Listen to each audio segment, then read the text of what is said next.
It's hard to imagine that the last few years of your life have been spent with potential liars and traitors.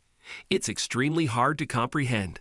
I thought that I had built a good and strong marriage, that I had a real friendship, and in general, I was surrounded only by close people. But it turned out not to be so. Everyone was hiding something from me, and eventually, everyone will be punished for it. Couples started arriving at my house nearly 30 minutes late, despite my request for them to arrive by 7 this evening. It seemed each couple was trying to time their arrival so they wouldn't be the first. Consequently, 2 couples' cars arrived at my driveway around 25 past 7. My dad's truck, with him and my stepmother Mama Connie, arrived just 5 minutes later. As I was still in the living room, asking Larry and Angela Klug and Roy and Mary Jo Chastain about their drink preferences, Dad and Mama Connie came in through the front door without knocking, as they always did. While I was preparing drinks for the first 2 couples, Dad went to the kitchen, grabbed 2 beers from my fridge for himself and Mama Connie, and joined me as I served the others their drinks. I had already opened a Bud Black Crown when my guests began arriving. After ensuring everyone was comfortable, I settled into my easy chair, facing them across the coffee table, except for Dad and Mama Connie, who sat near the piano to my right as I faced the others. The conversation had been limited to basic pleasantries and exchanging minimal information about drink preferences, along with expressions of gratitude. However, the heavy emotions of sadness, grief, anger, and humiliation stemming from the current situation with myself, my family, and friends made engaging in light conversation difficult. There was no talk about children, social activities, or work, especially not about marriages, particularly mine. You see, this morning my wife Jamie received divorce papers at her workplace due to adultery. Her reaction was not like desperate calls, as one would expect in such a situation. I believe that after seeing 2 photographs of her and Doug Stevenson in compromising moments, as well as transcripts of their conversations obtained with the help of my private investigator, she realized the depth of her infidelity. It appears that Jamie had chosen to adhere to my written instructions by retrieving the bags I had prepared and left on the front porch, containing the essentials for her temporary relocation. My grandfather had left me the house's sole ownership upon his passing 6 years prior to our marriage, and I had changed the locks after she left for work this morning. In writing, I informed Jamie that I had placed the remainder of her belongings, along with most of our previously shared items, in storage on East Brainerd Road, just east of downtown Chattanooga. I hadn't received any communication from her, except for one note she apparently left in my storm door when I returned this afternoon, simply stating, "I'm sorry." The room fell silent as soon as I spoke, and all eyes turned towards me, absorbing my words. I had my lawyer arrange for Jamie to be served with divorce papers at her workplace this morning. I didn't say it loudly or with any discernible anger in my tone, yet the impact was profound, akin to a shouted proclamation. Conversations halted, and everyone turned to look at me. For a moment, even movement ceased. I was certain that news of my actions had already reached the 2 wives, and likely the husbands too, before I uttered a word.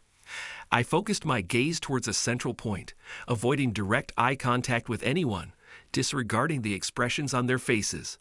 It didn't matter to me whether anyone showed awareness, shock, surprise, innocence, or none of those emotions.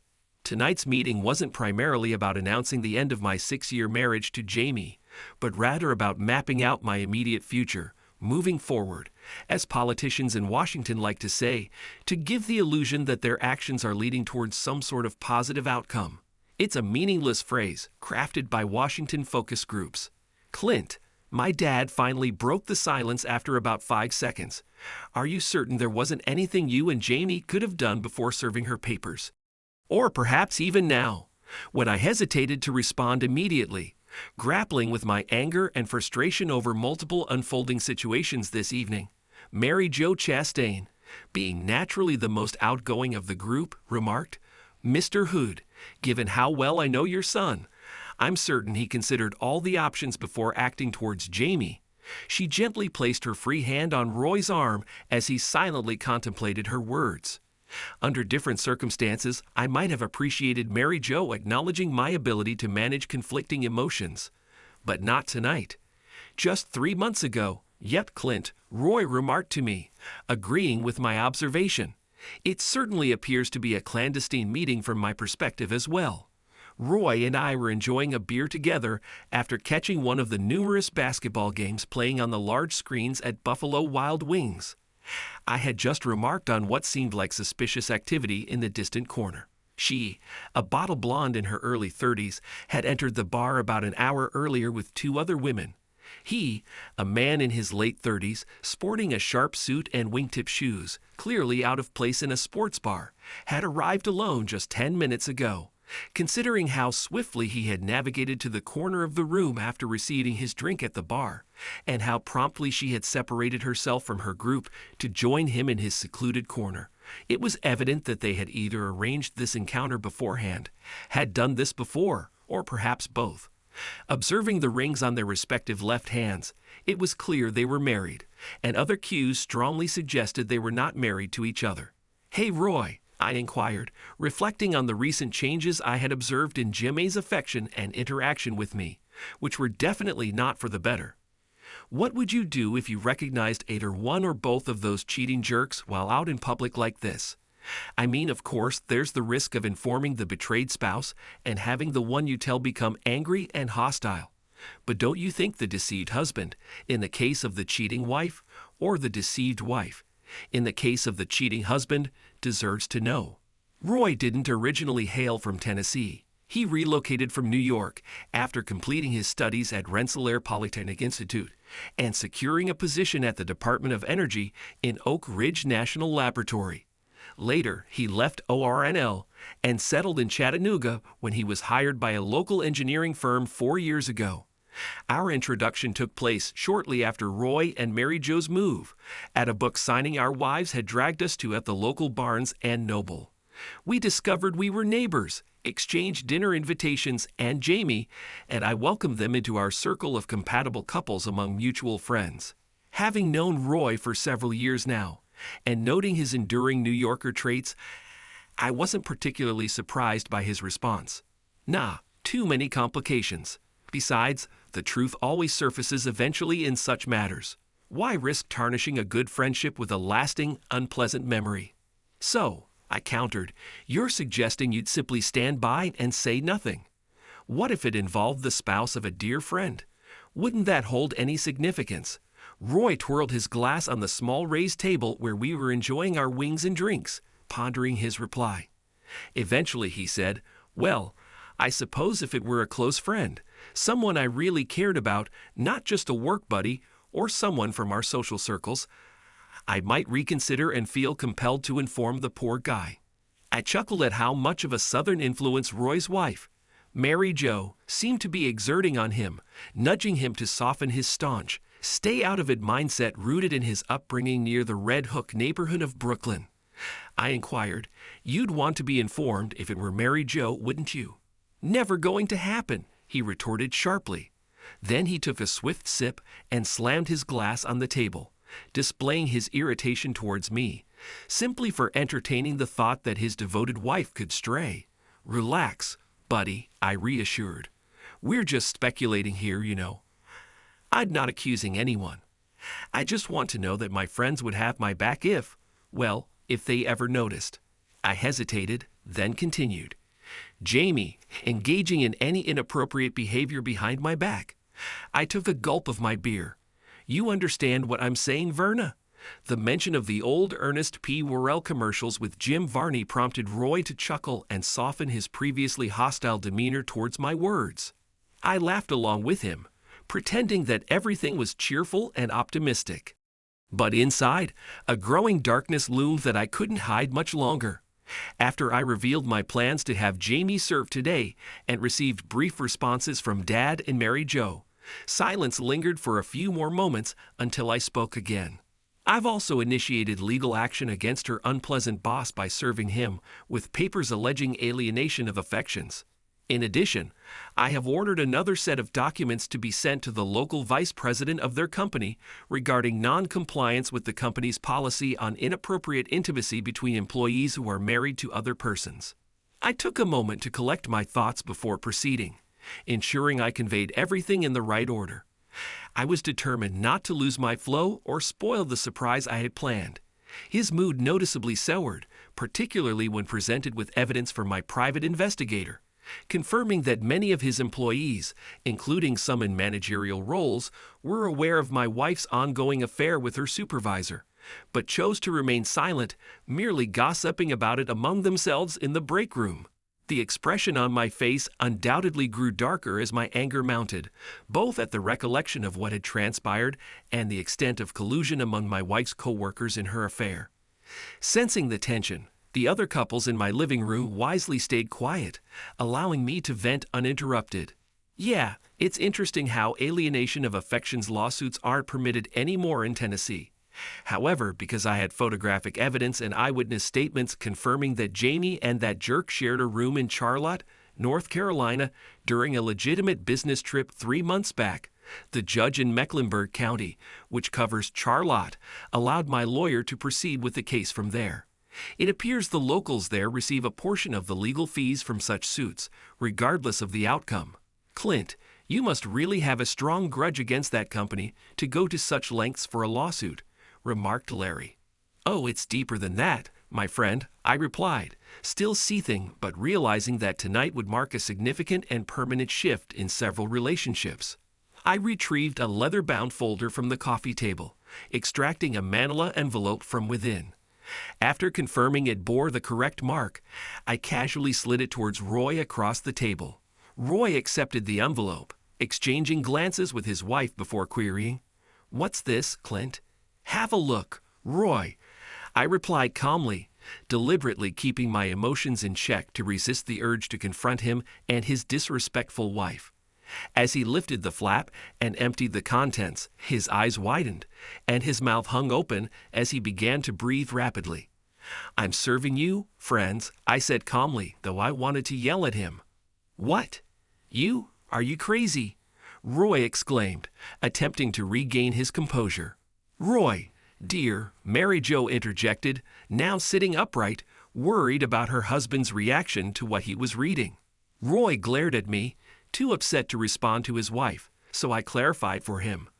"This is formal notice of my intention to file a lawsuit under North Carolina law for alienation of affections against Mrs. Mary Jo Chastain for, and I quote, malicious conduct that contributed to or caused the loss of affection."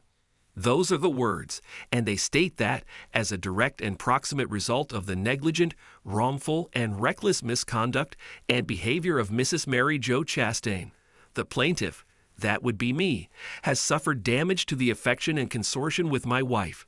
In simpler terms, I continued before the previously confused Mary Jo could speak. You, Mary Jo, were aware of what was happening, having received a first-hand account from my wife, and chose to conceal it, perhaps even endorse it without informing me. You despicable person, Mary Jo retorted, now fully composed. Alienation of affections. Me, I am not her lover. Serve these papers to that man Doug she's been involved with. I glared at her, my expression filled with bitterness, and addressed her. Mary Jo, did you know that Jamie and I had a love before she got involved with Doug? Mary Jo seemed puzzled by my question, but she nodded, and always one to speak her mind, replied, "Yes, you two were sickeningly sweet with each other. It was clear you were in love." But I cut her off and pressed on. Has the love Jamie and I shared as spouses been compromised, strained, perhaps even destroyed because of her relationship with that jerk Doug? Mary Jo sighed and reluctantly admitted, "I suppose so, but..." I continued, "So did your behavior, by not informing me, along with the direct actions of Doug, by engaging in inappropriate intimate behavior with her, contribute to the loss of Jamie and my affection or become the cause of it? And were you aware, or should have been aware, that Jamie's interaction with Doug would lead to the rift between her and me?" "Listen, Clint," Roy interjected, now defending his wife. "You need to face reality here. We've been friends for a couple of years. You're accusing us of being the villains here when it was your wife and her boss who..." Mary Jo, growing agitated, cut off her husband. "Regardless, you can't substantiate your claims about any of this, and as you mentioned, there's no law in Tennessee covering this." "Ah, I retorted with a deliberately patronizing tone and expression. But as I'd mentioned earlier, there's tort law for this in North Carolina. Mary Jo hesitated, gathering her thoughts for her next rebuttal. Before she could respond, I added, "Remember the girls' week in Nag's Head." I arched my eyebrows as I spoke.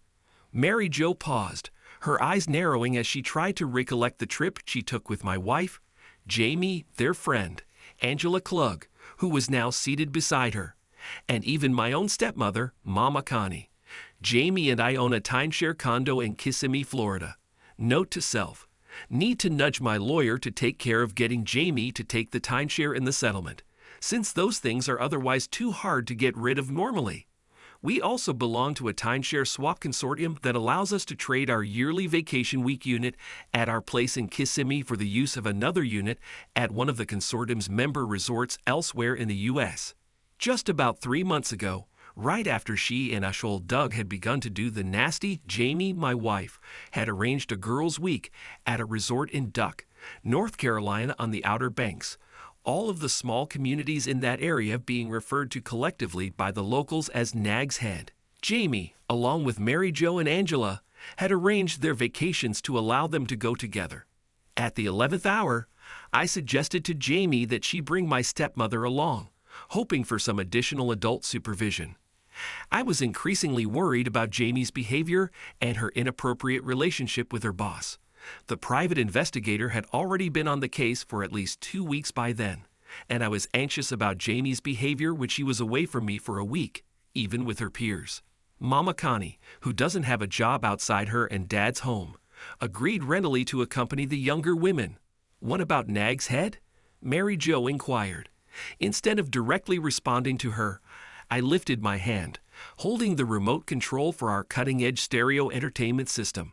With a single click, I conveyed the information I'd acquired from my private investigator, complete with authentic audio accompaniment. I had requested the transcript of the forthcoming playback to be included in the packet I gave to Roy. However, the conversational evidence gains a sense of authenticity when heard directly from the source. I prefaced the forthcoming audio with, "This recording was captured from the neighboring vacation condo's patio, separated by a privacy fence, using a high-quality parabolic microphone." The recording then played the sounds of the seashore, passing cars, and occasional noises from children at the pool in the adjacent condo. "Mary Jo, you're not really engaging in that behavior, are you? I thought you and Clint were, well, solid." "Jamie, oh, we are.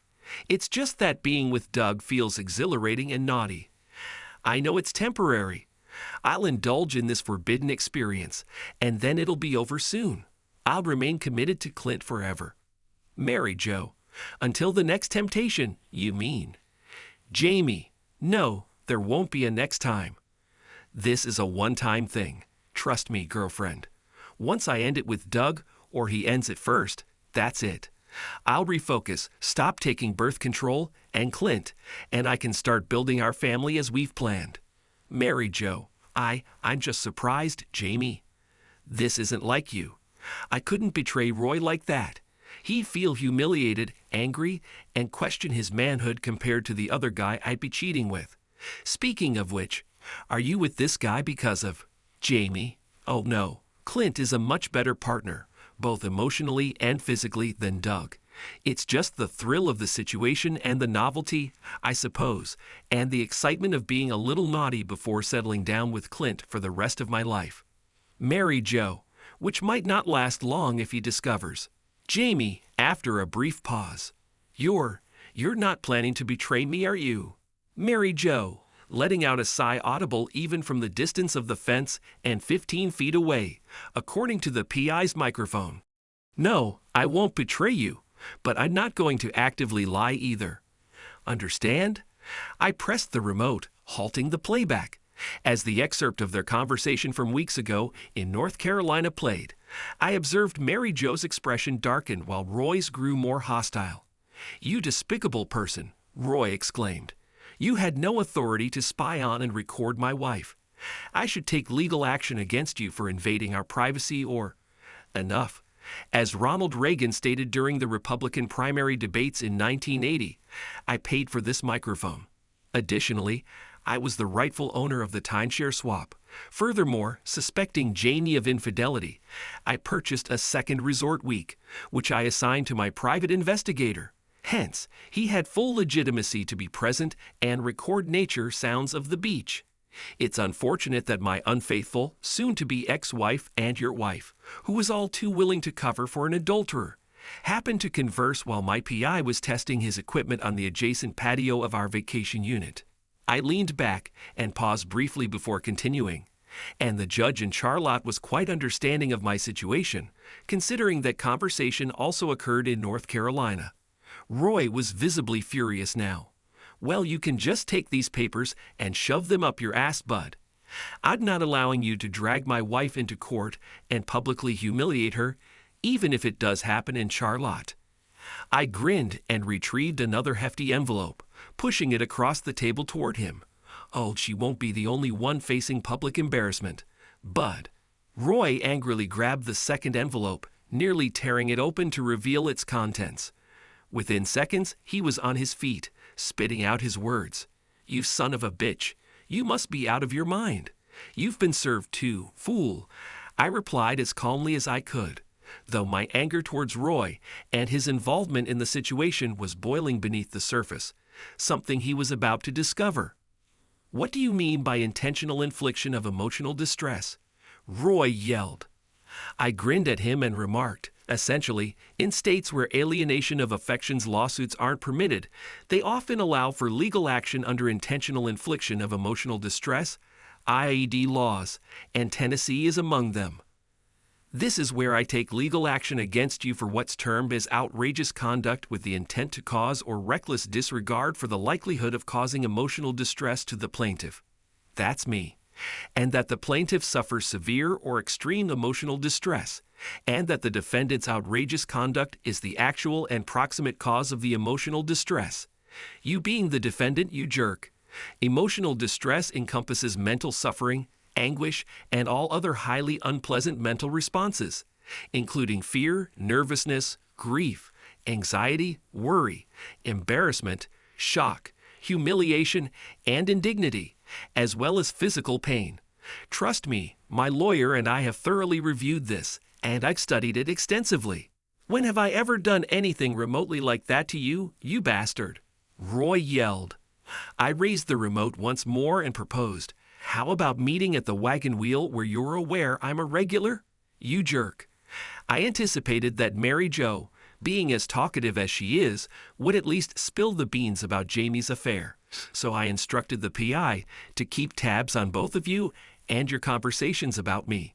With a click of the remote, the sound system emanated the bustling ambience of a bar, allowing us all to hear Roy's distinctive Tennessee-infused New York accent booming through the room. Roy. Yeah, she's off having an affair with her boss while the clueless guy is at home. Content in his ignorance. Mary Jo. Roy, please. I promised Jamie we wouldn't expose her. If you don't stop. Another man. And your friend is named Clint, right? Is it Clint Hood, the guy who hangs out here a few times a week? He joins me and some buddies for darts and pool every now and then. Roy. Yep, that's him. He's really a friend. A foolish one, but still a friend. It's amusing to have him around, to beat him at golf and gossip about, while his wife and her boss take advantage of him. In response, the audio Roy prompted the bar patrons to burst into mocking laughter. I pressed the remote and turned to him. Well, buddy, I suppose I must be quite the entertainment to have around and mock in a crowd where I'm rather well known, given how much time I used to spend there in my leisure. Well, I used to.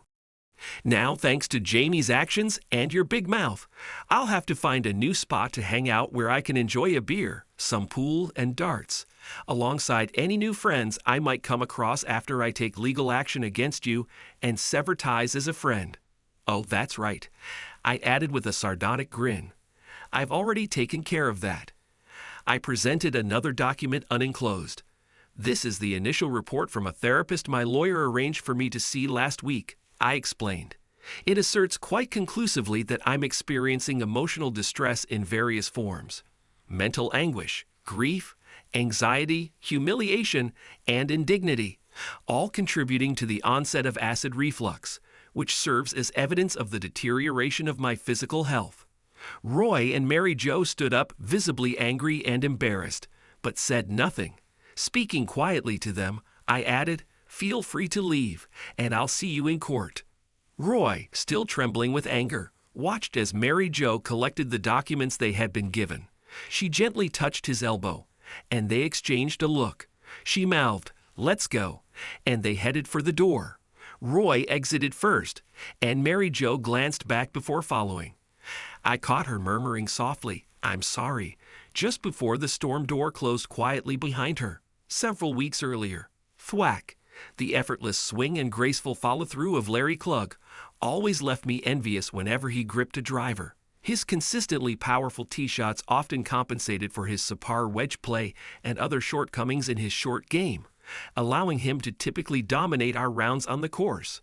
We were at the driving range, both taking swings at a bucket of balls while engaging in lighthearted conversation. At this juncture in my life, I was yearning for the companionship of friends and some form of diversionary chatter and activity. Larry and I first crossed paths more than 10 years ago during our college days at UT Chattanooga, where we shared a few classes. Despite maintaining a decent relationship since then, it wasn't until we both joined the same country club shortly before his marriage to Angela that we truly bonded. After receiving an invitation to their wedding, I reciprocated a year later by inviting them to ours when Jamie and I tied the knot. Since then, our friendship has deepened to the point where they've become one of our favorite couples to spend time with, sharing life's experiences and relaxing together. As he glanced up to watch his ball soar toward the 300-yard marker, he muttered, "I'd dump the woman and metaphorically burn her at the stake."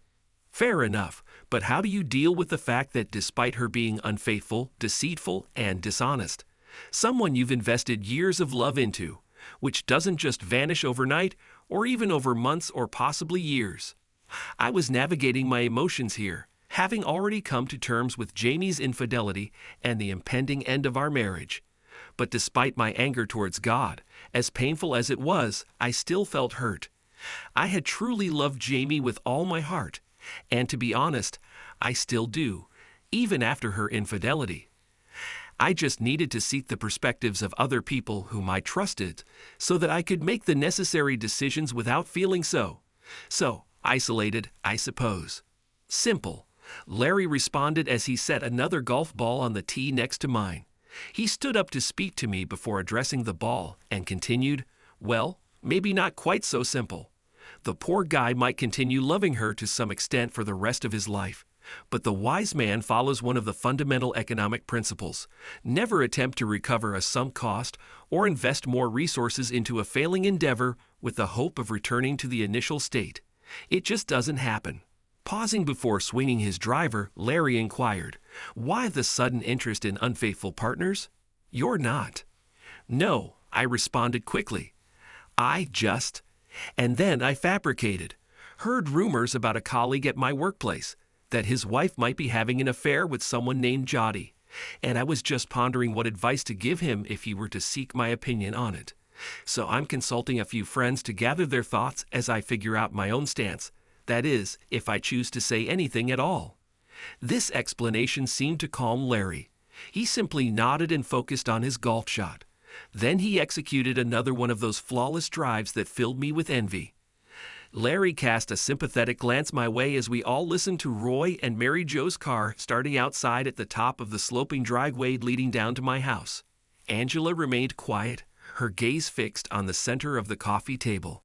The glasses left on the table had gathered condensation, causing droplets to form around the coasters, though they remained safely on the polished wood surface. Memories flooded back of Jamie's fussing whenever moisture spots appeared on the furniture. Mama Connie softly inquired if Dad wanted another beer, to which he declined with a shake of his head, offering me his own sympathetic look. The silence was broken by Angela's voice, addressing me directly. "So, Clint, you're not just divorcing your wife. You're divorcing your friends, too?" Her tone wasn't outright accusatory, but it certainly lacked the support one might expect. "Angela, you and Larry are Catholics, correct?" I inquired, catching them off guard with the seemingly unrelated question. "Yeah, but what's that got to do with?" Larry started, his expression mildly confused. Are you familiar with the Catholic concept of excommunication? I asked. Yeah, it's when the church excludes you. Larry began to explain. No, I interrupted. I may be just a Methodist, but even I understand that according to the Catholic Church, a member essentially excommunicates themselves by voluntarily abstaining from actions, thoughts, and practices that would typically maintain their full communion with the rest of the Catholic faith community. I leaned forward as I continued speaking. Official excommunication by the Church essentially amounts to publicly acknowledging that the individual in question has willingly distanced themselves from complete communion with the Church from the outset. Drawing a parallel to divorce proceedings, I went on, redirecting the analogy to our current situation. The court simply formalizes and publicly acknowledges that one or both parties have already disengaged from full participation in the marriage. In my legal actions against Roy and Mary Jo, I clarified, I am merely seeking formal recognition from the courts, and ideally as publicly and embarrassingly as possible for those two individuals, that they voluntarily severed ties with my friendship through their actions, both their direct involvement and their intentional negligence in addressing the circumstances that led to my divorce from Jamie. The rest remained silent for a moment, processing the information I had just outlined in my mind. The quiet was interrupted by the rustle of the next large envelope I threw onto the coffee table. Larry glanced up, catching the sorrow in my expression as our eyes met. His brow furrowed, a puzzled expression forming until he followed my gaze toward Angela, noticing the tension in my mouth. Angela's expression shifted suddenly to one of fear as she darted her eyes between me and Larry, silently pleading. It seemed she had an inkling of what might be contained in that ominous envelope. Are you divorcing us as well, Clint? Larry asked sadly, his gaze shifting between the envelope, Angela, and then back to me. I opened my mouth to speak, but my words stumbled momentarily, and I had to blink back the onset of tears. I understood the pain this revelation would cause my friend. Yet, if I didn't follow through with my plan, I would be complicit like those I was confronting tonight. It would make me a hypocrite. No, I finally replied, then cleared my throat and continued. Just her. I glanced pointedly at Angela, who had closed her eyes and shook her head as if trying to deny what was unfolding. What do you mean? Just her. I'd what? Angela. Larry was clearly caught off guard. At that moment, all Angela could manage was a soft repetition of no, no, no, no. I'm sorry, Larry, I said, but you need to know. With that, I pressed the remote to play the next recording in line, the sound of waves and the occasional seagull, followed by the sliding patio door closing, presumably to keep the air conditioning in and the mosquitoes out. Hey, girlfriend, why are you sitting out here all alone on such a beautiful evening, reflecting on how much you miss Clint? Pause. Or how much you miss Doug? Shut up, girl. Sound of patio chairs sliding. I was just contemplating whether I made a huge mistake by confirming Mary Jo's suspicions about Doug and me. You mean you admitted it to her? Well, I just acknowledged it when she asked. She seemed to already have it all figured out, but she promised not to spill the beans. Yeah, right. Knowing Mary Jo's tendency to gossip, she'll probably spill it to Roy right away. And as for Roy, if that happens, I hope Roy sticks to the man code. Man code? What do you mean? Roy won't tell Clint the truth to prevent Clint from hating him for delivering bad news. I hope your prediction is accurate. Pause. By the way, I haven't shared this with anyone else since you first confided in me about it when you and Doug first got together. Jamie, I appreciate that, girlfriend, although I suspect part of your motivation in assisting me is repayment for my support when your situation almost spiraled out of control. Angela, oh, Jamie, trust me when I say I'm genuinely thankful for your help at the New Year's event at the country club. I don't typically drink that much, and if you hadn't assisted me in cleaning up after you found Javier and me behind the pro shop that night, Larry would have surely divorced me. He might have even uncovered the fact that Javier, as the club's CEO, had been arranging our meetings in the club's guest bungalows for almost a year. I switched off the recording, the background filled with the chirping of crickets and the croaking of bullfrogs for the next 15 seconds. Then came the sound of Angela's breathing, growing heavier and louder as she neared the brink of breaking into sobs. Larry simply lowered his face into his hands as Angela approached, but refrained from touching her tormented husband. She murmured softly, struggling to articulate coherent sentences amid her surprise. And I could only hope, shame. "No, Larry, it's not. I mean," her words faltered. "Is the transcript in here?" Larry finally looked up at me, his expression thankfully not accusatory, but rather devoid of emotion altogether. "Yeah," I replied softly, along with a CD-R containing the audio and a signed affidavit from my PI, confirming its authenticity. "Thank you, Clint," Larry said at last, offering a brief glance at his wife before rising and extending his hand to me. "You're a true friend for letting me know. Don't worry about me being angry at the messenger. Let's go home, Angela. You'll need some time to pack," Larry said as he headed towards the door, seemingly unconcerned about whether his current wife would follow. Angela glanced at me, her anguish over the impending loss of her husband mingled with fierce anger directed at me. "Are you satisfied, asshole?" she spat before turning to follow Larry out. I doubted she heard me when I softly replied, "No, not really. The previous week." If she's being that obvious about it, then I suppose the best course of action is to end the relationship while you're still young enough to start fresh, once things settle down for you. I had just outlined my plan to divorce Jamie to Dad and Mama Connie, swearing them to secrecy until Jamie could be formally served, assuring them that my private investigator had provided more than enough evidence to support my case. I explained that I intended to serve her with divorce papers the following week and have her moved out of my house as soon as possible thereafter. I thanked God for Granddad's foresight in leaving the house solely to me before I had married Jamie. I was only halfway through deciding what to do about our former so-called friends, so I refrained from informing my parents about that part. Reflecting on the past, I realized that Mama Connie proved to be a great companion for Dad following Mom's tragic death due to a drunk driver when I was just 4 years old. Mama Connie herself had experienced loss, having lost her first husband in Operation Desert Storm in the 90s. She and Dad crossed paths at a charity dinner, and their relationship blossomed over a year and a half before they decided to marry. It's quite surreal to think about being the best man at a wedding when you're not even 7 years old yet. Dad and I often chuckled at the photos from his and Mama Connie's wedding album, especially the one where there's a noticeable gap in the line of heads among the wedding party, which included me. "Are you certain you two can't navigate through these regrettable circumstances, Clint, honey?" Mama Connie asked with genuine concern. Being unable to conceive children herself, and with me being her only child, I suppose she was desperately hoping to keep Jamie and me together long enough to fulfill one of her deepest desires in life, to have grandchildren who could help fill the void left by not having her own children. Regrettable circumstances, I pondered. What exactly was she referring to? I had just informed her that Jamie had been having an affair with her boss for months. That wasn't regrettable. It was intentionally disgraceful. "I'm sorry, Mama Connie," I replied as tactfully as possible. If it had only been a harmless flirtation without becoming physical, and if she hadn't gone to such lengths, not just to conceal it from me, but to enlist others to help cover up her infidelity. "No, we're finished. I'm sorry."